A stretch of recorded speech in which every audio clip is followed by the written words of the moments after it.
Hello guys. क्या हो अगर आप रात को सोते हैं, सुबह कहीं और देश और सिटी में हो, और आप जब सुबह उठें तो आपको कुछ पता ना हो कि आप शॉक हो जाएं। ऐसा ही मैं आपके सामने मार्वल की एक नई स्टोरी लेके आया हूँ, जिसका नाम है मून नाइट। ये एक इजिप्शियन गॉड की कहानी है जो एक आदमी को पोसेस करता है और लोगों को मारता है, जिस गॉड का नाम है कॉन्सू, और उसी के साथ एक और गॉड है अमिट। तो चलिए शुरू करते हैं इस कहानी को, जिसका नाम है मून नाइट। एपिसोड 1 की शुरुआत में हमें दिखाया जाता है एक आदमी एक गिलास के अंदर से पानी पी लेता है, और उसके बाद उसी गिलास को एक कपड़े के अंदर रैप करके उस गिलास के छोटे छोटे पीस कर देता है अपने एक हथौड़े से, जो कि क्रोकोडाइल शेप के अंदर होता है। वो आदमी उस गिलास के टुकड़े करने के बाद उस गिलास के बारीक टुकड़ों को अपने जूते के अंदर रख लेता है, दोनों जूतों के अंदर, और उन्हीं जूतों को पहन के वॉक करने लग जाता है। और हमारे इस कैरेक्टर का नाम होता है आर्थर औरो। फिर हमारा सीन हमारे मेन कैरेक्टर पे शिफ्ट होता है, जिसका नाम है स्टीवन। स्टीवन अपने आप को रात को सोने से पहले जंजीरों से बेड के आगे मिट्टी और अपने मेन दरवाजे पे टेप लगा के सोता है। इससे हमें पता लगता है कि रात को शायद स्टीवन को स्लीप वॉकिंग की प्रॉब्लम है, और इसके कारण स्टीवन हमारा रात को ढंग से नहीं सो पाता है। सुबह उठते ही सब चीज़ों को चेक करता है और अपने डेली रूटीन को फॉलो करते हुए सबसे पहले उठने के साथ वो अपनी मछली को कुछ फूड देता है और अपने ऑफिस को जाने के लिए तैयार हो जाता है। इस बात से हमें पता लगता है स्टीवन जानवरों से काफ़ी ज़्यादा प्यार करता है, स्पेशली अपनी मछली से। फिर स्टीव अपने वर्क की तरफ निकलता है तो उसके दरवाजे पे एक आदमी अपनी दुकान खोल के बैठता है। स्टीव बोलता है कोई बात नहीं, तुमने यहाँ पे खोल ली, लगाओ, आराम से लगाओ, और स्टीव अपने ऑफिस की तरफ निकल जाता है। फिर हमें दिखाते हैं जब स्टीव अपने ऑफिस में जा रहा होता है तो वो रास्ते में सो जाता है, क्योंकि उसको रात को नींद ढंग से नहीं आती। फिर स्टीव अपने म्यूज़ियम में जैसे ही पहुँचता है तो वहाँ पर एक लड़की को देखता है जो पिरामिड के मॉडल पे कचरा चिपका रही होती है। ये स्टीव देख के उस लड़की को बोलता है ऐसा ना मत करो, और उसे समझाता है पिरामिड की अहमियत, और उसको लेके जाता है एक मम्मी के मम्मीफाइड को बताने का तरीका, कि जब मम्मी मरती है, आदमी मरता है तो उसको मम्मीफाइड करता है। उसके नाक के अंदर 2 हुक लगा के उसके शरीर के सारे ऑर्गन बाहर निकाल लिए जाते हैं सिवाय दिल को छोड़ के। इजिप्शियन में माना जाता है कि दिल अगर आपका साफ है तो आप सिर्फ दिल ही ऊपर लेके जाओगे भगवान को दिखाने के लिए। फिर हमें स्टीवन की बॉस दिखाई जाती है, जो कि स्टीवन पे काफ़ी ज़्यादा गुस्सा हो रही होती है, क्योंकि स्टीवन लेट आता है, और स्टीवन को उसका काम पकड़ा देती है, तुम्हारा काम है सेलिंग करने का, ना कि टूर गाइड बनने का। स्टीवन ये सुन के काफ़ी ज़्यादा दुखी तो होता है, लेकिन क्या करें। फिर स्टीवन एक लड़की से मिलता है जो कि एक टूर गाइड होती है, बच्चों को, स्कूल के जो बच्चे होते हैं उनको टूर पे लेके आती है म्यूज़ियम, और वो स्टीवन से डेट के लिए पूछती है, और डेट का टाइम फिक्स होता है कल शाम को 7 बजे। स्टीवन ये सुन के काफ़ी ज़्यादा खुश होता है, और उसकी बॉस स्टीवन की थोड़ी खिल्ली उड़ाती है, उसके मज़े ले रही होती है। आजकल तो स्टीवन की भी गर्लफ्रेंड बनने लग गई, वाह बेटे वाह। स्टीवन थोड़ा शर्मा जाता है और अपने घर की तरफ निकल लेता है। जाने से पहले बॉस उसे एक काम और पकड़ा देते हो, कहते हो तुम मेरे साथ आओ। स्टीवन के हाथ में एक तस्वीर होती है जिसमें इजिप्शियन गॉड की फ़ोटो लगी होती है, उसमें 7 गॉड होते हैं। तो हमारा स्टीवन बोलता है लेकिन इजिप्ट में तो सिर्फ 9 गॉड हैं, तो 7 क्यों? तो हमारी बॉस बताती है स्टीवन को कि शायद 2 गॉडों को अबेंडन कर दिया गया बाकी के 7 गॉडों के साथ। स्टीवन ये देख के काफ़ी शॉक हो जाता है और दुखी हो जाता है। इसके बाद स्टीवन अपना काम खत्म करके सीधे अपने घर के लिए निकल लेता है। जब स्टीवन अपने घर की तरफ जा रहा होता है तो वो गार्ड को बोलता है हेलो। तो गार्ड को स्टीवन का नाम नहीं पता होता, गार्ड बोलता है स्कॉट। इससे हमें पता चलता है कि स्कॉट जो हमारा स्टीवन है काफ़ी अकेला है, और वो जाते हुए रास्ते में एक स्टैचू से बात करता है अपने सुख दुख की बात, और कहता है यार मैं बहुत अकेला हूँ, और उसको काफ़ी ज़्यादा बातें कर रहा होता है, क्योंकि उसको पता होता है कि उससे कोई बातें करने वाला तो है नहीं सिवाय स्टैचू के। इतने वहाँ पे कपल्स आते हैं और फोटो शूट के लिए स्टीवन को खड़ा कर देते हैं, और स्टीवन उनकी दोनों की फ़ोटो ले लेता है। इससे हमें ये पता चलता है कि स्टीवन नेचर वाइज भी काफ़ी पोलाइट नेचर का है। उसके बाद स्टीवन रोता हुआ अपने घर की तरफ निकलता है और अपने बैग में से कुछ खाने का सामान उस स्टैचू के आगे रख देता है। इससे हमें पता चलता है कि स्टीवन दयालु के साथ साथ बहुत ही ज़्यादा अकेलापन महसूस करता है। फिर स्टीवन आता है और सोने की तैयारी करते हुए अपने बाकी के अपने वही 3 काम, पैर को जंजीर से बांधना, मिट्टी लगा देना, और दरवाजे को टेप से। स्टीवन को नींद नहीं आ रही होती तो स्टीवन एक रेडियो चलाता है, और रेडियो में बताते हैं कि अगर आपको नींद नहीं आ रही तो आप बुक्स पढ़ो, और स्टीवन ऐसा ही करता है। फिर वो इजिप्शियन गॉड्स की बुक पढ़ना चालू कर देता है। अचानक से जैसे ही वो पढ़ना चालू करता है कुछ देर बाद स्टीवन की आँख लग जाती है, और जब स्टीवन सुबह खड़ा होकर देखता है तो वो देखता है कि वो किसी और शहर में अपने टूटे हुए जबड़े के साथ मुंह में उसके खून आ रहा है। ऐसे वो सो के उठ के खड़ा होता है। स्टीवन जब खड़ा होकर देखता है अपने आजू बाजू तो काफ़ी शॉक हो जाता है और कहता है यार मैं आ कहाँ पे गया अब ये। फिर हमें ऊपर की तरफ दिखाते हैं कि दो आदमी स्टीवन की तरफ गोली चलाने की कोशिश करते हैं। वो स्टीवन को मारने की कोशिश करते हैं क्योंकि स्टीवन एक पैंडल चुरा के उनका भागा हुआ होता है। स्टीवन वहाँ से भागना चालू करता है और कुछ गार्ड्स स्टीवन के पीछे भाग रहे होते हैं। स्टीवन भागता भागता सीधे मेन सिटी की तरफ आ जाता है। में आने के बाद स्टीवन नोटिस करता है कि वो गार्ड उसका अभी भी पीछा कर रहे होते हैं। इतने में स्टीवन भीड़ में चले जाता है और भीड़ में से हमारा आर्थर हैरो निकल के आता है, जिसको देख के सारे लोग उसके आगे झुक जाते हैं जैसे कि वो कोई भगवान हो, और जाके मेन चौराहे पे खड़ा हो जाता है हमारा आर्थर हैरो। उसके बाद आर्थर हैरो के पास एक आदमी आता है और अपना हाथ आर्थर हैरो के आगे कर देता है। आर्थर हैरो उस आदमी का हाथ पकड़ता है और कुछ मैजिक स्पेल पढ़ता है। उसके हाथ में एक टैटू होता है क्रोकोडाइल का, जो कि एक तराजू की तरह है। ये तराजू बताता है कि आदमी ने क्या गलत काम करने वाला है या गलत काम किए हैं या फिर गलत काम कर कर आया है। अगर वो सब कुछ सही है तो वो आदमी अपने टेस्ट में पास हो जाता है, अगर नहीं तो वो आदमी मर जाता है। जो आदमी का हाथ अभी आर्थर हैरो ने पकड़ा होता है वो आदमी एकदम प्योर होता है, जिसके कारण वो आर्थर हैरो के हाथ से बच जाता है। इतने में ही एक औरत और आर्थर हैरो का हाथ पकड़ लेती है। Arthur harrow same magical spell पढ़ता है, लेकिन वो फ्यूचर में कुछ गलत करने वाली होती है वो औरत। तो इसके कारण उस औरत की सोल गायब हो जाती है उसकी बॉडी से और औरत की वहीं मौत हो जाती है। फिर आर्थर हैरो को कुछ गार्ड्स आके बताते हैं कि जो पैंडल चुरा के भागा है वो इसी सिटी के बीच में छुपा बैठा है। तो आर्थर हैरो सबको झुकने के लिए कहता है, लेकिन हमारा स्टीवन नहीं झुकता और पकड़ा जाता है। आर्थर हैरो स्टीवन के पास आता है और उससे पैंडल मांगता है। स्टीवन डर के मारे उसे पैंडल देने की कोशिश करता है, लेकिन वो पैंडल दे ही नहीं पाता। ऐसा लगता है कि उसकी बॉडी पे उसका कंट्रोल नहीं है, स्टीवन का किसी और का कंट्रोल है। वो जैसी हाथ बढ़ाता है कभी उसका हाथ पीछे आ जाता है, अपनी मुट्ठी टाइट कर लेता है, मुट्ठी नहीं खुलती। स्टीवन भी परेशान हो जाता है और आर्थर हैरो भी परेशान हो जाता है कि ये साला देना ही नहीं चाहता। इतने में आर्थर हैरो अपने बंदे को इशारा करता है कि यार इससे ले लो, छीन लो इससे। वो सारे लोग स्टीवन पे अटैक करते हैं और उससे छीनने की कोशिश करते हैं। स्टीवन काफ़ी दर्द के मारे कर रहा होता है। उनमें से एक आदमी जैसे ही उस पैंडल को हाथ लगाता है तो स्टीवन का आंखों से ब्लैकआउट होता है और वो देखता है स्टीवन ने सारे लोगों को मिलके मार दिया। जितने भी लोग उसके आजू बाजू थे उस पैंडल को लेने की कोशिश कर रहे होते हैं, स्टीवन इनको मार देता है। स्टीवन शॉक हो जाता है, यार ये मैंने कब किया, और डर के मारे स्टीवन वहाँ से कार चुराता है और उसको लेके भाग जाता है।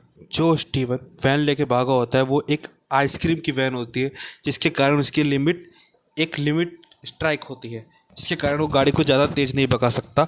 इतने में ही हमारे स्टीवन के पीछे वही आर्थर हैरो के गुंडे पीछे पड़ जाते हैं अपनी कार से और स्टीवन को चेज़ करना चालू करते हैं। स्टीवन इतना ज़्यादा डर जाता है, वो गाड़ी को तेज़ भगाने की कोशिश करता है, लेकिन उससे गाड़ी तेज़ नहीं भगती और आर्थर हैरो का एक आदमी स्टीवन की गाड़ी के ऊपर आ जाता है ताकि वो स्टीवन को मार के वो पैंडल जो स्टीवन ने चुराया है वो उसको ले सके। फिर स्टीवन और उस आदमी की लड़ाई होती है और वो आदमी स्टीवन पे गन पॉइंट कर देता है। अचानक से एक बार फिर से स्टीवन के दिमाग में ब्लैकआउट हो जाता है और स्टीवन देखता है कि उसने उस आदमी को मार दिया है सिर पे हेडशॉट देके, और जो बगल में उसकी गाड़ी चल रही थी उसको भी स्टीवन ने हटा दिया है। लेकिन पीछे और भी गाड़ी आ रही होती है तो स्टीवन एक बार फिर से उनके चक्कर में फंस के गाड़ी का चेज हमें दिखाया जाता है बड़ा बेहतरीन। चलाते चलाते स्टीवन के दिमाग में एक आवाज़ आ रही होती है, अगर तुमने पैंडल उनके हवाले कर दिया तो मैं तुम्हें मार डालूंगा स्टीवन। स्टीवन ये सोच के डर जाता है और गाड़ी का एक्सीलेटर फुल कर देता है, जिसके कारण उसकी गाड़ी एक बार रिवर्स में भागना चालू करती है। स्टीवन इतना डरा हुआ होता है, वो इतनी ऊंची पहाड़ी पे ही अपनी गाड़ी को रिवर्स में भगा रहा होता है। अचानक से खड्डे के आने के कारण हमारे स्टीवन की गाड़ी सही हो जाती है और स्टीवन देखता है अभी भी गुंडा उसके पीछे कर रहे होते हैं। बड़ी मुश्किल से वो गुंडों से पीछे छुड़ाने की कोशिश करता है, लेकिन उनमें से कुछ गुंडे स्टीवन के हाथों मारे तो जाते हैं और स्टीवन के आगे का विंडी शील्ड भी तोड़ देते हैं गाड़ी का अपनी बंदूक के कारण। इतने में कुछ गुंडे स्टीवन की वैन के आगे खड़े हो जाते हैं स्टीवन को मारने के लिए। अचानक से पता नहीं कहाँ से लैंड स्लाइड हो जाती है, जिसके कारण वो दोनों गुंडे वहीं मर जाते हैं। स्टीवन ये देख के खुश होता है, लेकिन एक ब्लॉक स्टीवन की तरफ आता है।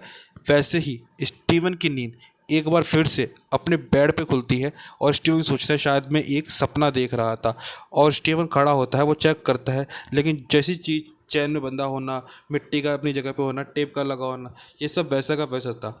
लेकिन जब स्टीवन उठता है तो अपनी दिनचर्या पूरी करने के लिए अपनी मछली को खाना खिला रहा होता है, तो वो देखता है उसकी मछली के 2 पूँछें निकल आई हैं। स्टीवन ये देख के काफ़ी शॉक हो जाता है कि यार एक दिन में 2 पूँछें कैसे आ गई इसकी। तो स्टीवन जिससे फिश ली थी उस लड़की के पास जाता है और उसको अपनी सारी बातें बताता है।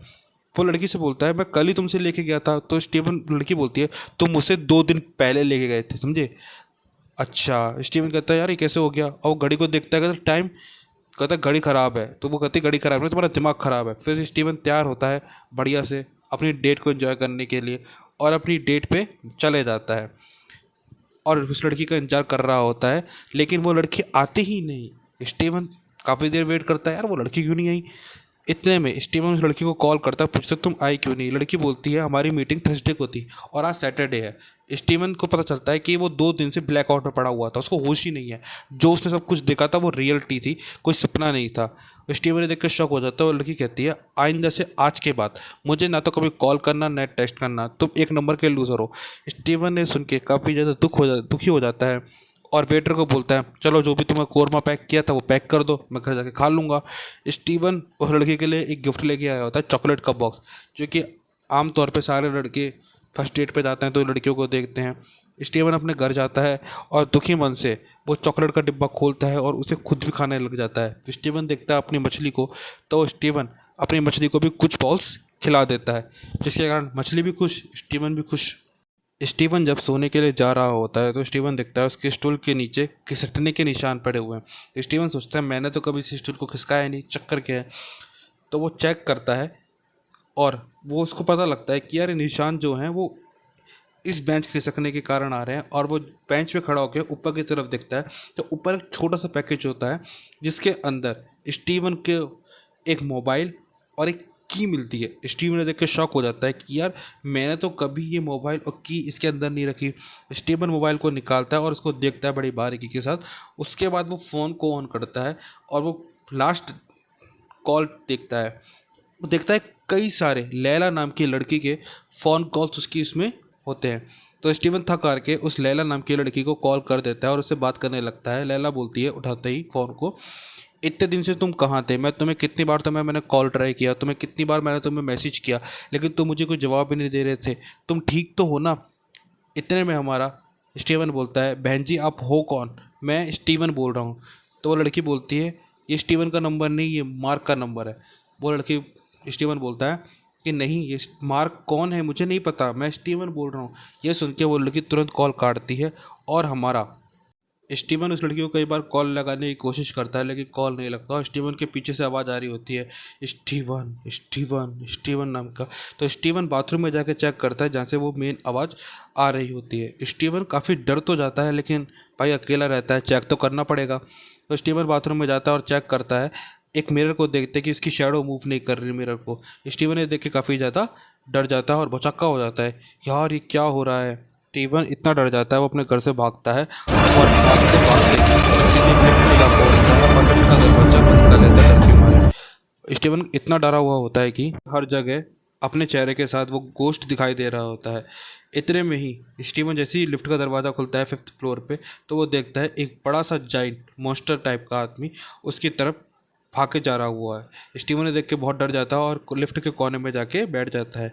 इतने में वहाँ पे हमें एक बूढ़ी औरत दिखाई देती है। वो स्टीवन को देख के काफ़ी ज़्यादा डर जाती है लेकिन वो लिफ्ट में आके स्टीवन के पास खड़ी हो जाती है और स्टीवन से बात करती है। उसकी बातों से हमें पता लगता है कि वो सोच रही है कि ये स्टीवन जो है वो पागल हो चुका है, इसका दिमाग ख़राब हो गया है। स्टीवन बोलता है कि मुझे इलेक्ट्रिशियन की ज़रूरत है क्योंकि बार बार बिजली लुपझुप हो रही है। वो औरत उसका कुछ जवाब नहीं देती और अपने घर में जाके बैठ जाती है। उसके जाने के बाद स्टीवन का डर और बढ़ जाता है और वो और डरने लग जाता है। मॉन्स्टर का चेहरा दिखाया जाता है जो कि एक क्रॉ की तरह होता है, हड्डी उसके चेहरे पर लगी होती है। और उसके बाद स्टीवन एक बार फिर से जागता है तो वो देखता है कि वो बस के अंदर बैठा हुआ है। स्टीवन शॉक हो जाता है कि वो बस के अंदर कैसे आ गया और स्टीवन अपने आजू बाजू देखते हैं तो उसको अपने बस के साथ आर्थर हॉरो दिखाई देता है, जिसे देख के स्टीवन डर जाता है और अपने म्यूज़ियम की तरफ भागता है और अपने मेन गार्ड को बोलता है किसी को अंदर मत आने देना। तो गार्ड बोलता है ऐसे कैसे, तो म्यूज़ियम है। तो वो बोलता है उन्हीं आदमियों को अंदर मत आने देना जो तुमको सस्पिशियस लगे, जो अजीब लगे, बिल्कुल मत आने देना। स्टीवन बहुत डर जाता है। इतने में उसकी बॉस आती है, स्टीवन से काम करवाने की कोशिश करती है। स्टीवन उस पर गुस्सा हो जाता है और बोलता है तुम्हें दिख नहीं रहा मैं क्या कर रहा हूँ, क्योंकि वो इतना डरा हुआ होता है। उसके बाद वो देखता है आर्थर होरो म्यूजियम के अंदर पहुँच जाता है, और ये देख के हमारा स्टीवन एक बार आर्थर होरो के पास जाता है और उससे बात करने की कोशिश करता है। लेकिन आर्थर होरो को देख के, उसका चेहरा देख के स्टीवन डर जाता है और वो गार्ड को बोलता है कि इस आदमी को यहाँ से भगाओ। लेकिन गार्ड भी आर्थर होरो के साथ मिला हुआ होता है और स्टीवन को वो दोनों धर लेते हैं।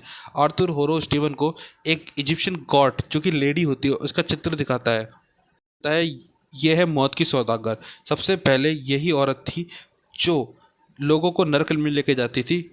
और वो बताता है अगर ये औरत फ्यूचर को आके तो देख सकती तो शायद ये हिटलर ने जो बुरे काम किए थे उसको होने ही नहीं देती। इसको ये बात पता थी। इसकी सबसे बड़ी कमजोरी यही है कि ये क्राइम होने के बाद पहुंचती है। समझे तुम? आर्थर होरो हमारे स्टीवन से बोलता है तुम अपना हाथ दिखाओ। आर्थर होरो डर डर के उसको अपना हाथ देता है। एक बार फिर से वो मैजिकल स्पेल पढ़ता है, लेकिन इस बार हमारे जो स्टीवन होता है उस पर किसी चीज़ का कोई असर नहीं होता और स्टीवन बच जाता है। ये देख के आर्थर होरो शॉक हो जाता है और काफ़ी लोगों की भीड़ आने के कारण स्टीवन वहाँ से भाग जाता है और आर्थर होरो स्टीवन को देखता रहता है। रात का समय आता है, स्टीवन को काम करते करते रात हो जाती है। जब स्टीवन काम कर रहा होता है तो उसे कुत्ते की भौंकने की आवाज़ सुनाई देती है, और कुत्ते की भौंकने की जब उसे आवाज़ आती है तो वो उस कुत्ते के पीछे पीछे चलना चालू कर जाता है। अचानक से लाइट भी चली जाती है म्यूज़ियम की। फिर हमें दिखाया जाता है मिरर की तरफ। एक बार फिर से स्टीवन की शैडो स्टीवन का साथ छोड़ देती है और अपने मन से कर रही होती है जो उसे करना होता है। स्टीवन देखता है एक बड़ी सी परछाई कुत्ते की, तो स्टीवन डर जाता है और एक पिलर के पीछे छुप जाता है। स्टीवन के हाथ में उसका बैग रहता है। वो बैग जब जैसे ही देखता है तो कुत्ते की तरफ फेंक देता है। कुत्ता उसकी तरफ झपटता है बैग की तरफ। तब हमें उस कुत्ते का भयानक रूप दिखाया जाता है जो कि सच में बहुत ज़्यादा भयानक था।